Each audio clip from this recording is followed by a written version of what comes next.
பழனி முருகன் கோவிலில் கந்தசஷ்டி திருவிழா காப்பு கட்டுதலுடன் வெகு விமரிசையாக தொடங்கியது. இதில் முக்கிய நிகழ்வான சூரசம்ஹாரம் நிகழ்ச்சி 6ஆம் நாள் திருவிழாவான வருகிற 27ஆம் தேதியும் இறுதியாக 28ஆம் தேதி சண்முகர் வள்ளி தெய்வானை சமேதருக்கு திரு கல்யாணமும் நடைபெறவுள்ளது.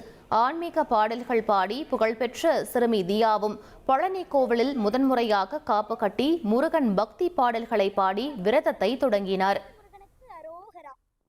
வெற்றிவேல் முருகனுக்கு அரோகரா, ஞானவேல் முருகனுக்கு அரோகரா.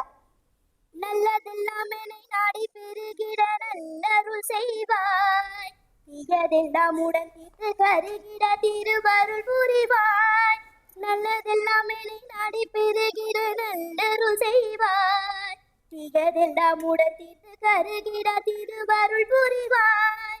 உனையன்றி வேறில்லை தெய்வம் தந்தையா, உனையன்றி வேறில்லை தெய்வம் கந்தையா.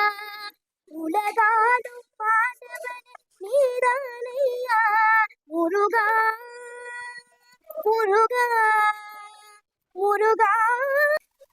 வெற்றிவேல் முருகனுக்கு அரோகரா, ஞானவேல் முருகனுக்கு அரோகரா. நல்லதெல்லாம் என்னை நாடி பெருகிட நல்லருள் செய்வாய், தீயதெல்லாம் உடன் தீர்த்து கருகிட திருவருள் புரிவாய்.